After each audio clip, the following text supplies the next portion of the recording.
உங்களுக்கான இன்றைய பிரபஞ்ச வார்த்தை. நீங்கள் நினைவில் வைத்திருக்க வேண்டிய முக்கியமான விஷயம் இதுதான். உங்கள் ஆழ்மனம் ஒரு கருத்தை ஏற்றுக்கொண்டு விட்டால் அது உடனே அதை செயல்படுத்த துவங்கிவிடும்.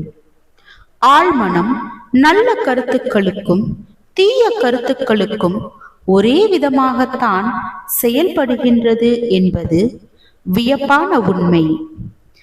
எதிர்மறையான வழியில் இவ்விதியை நடைமுறைப்படுத்தினால் தோல்வியும் விரக்தியும் வருத்தமும் ஏற்பட அது காரணமாகிவிடும்.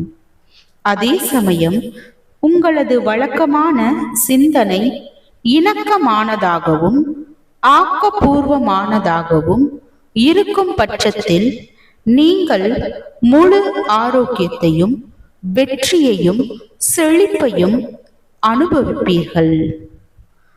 வாழ்க வளமுடன்.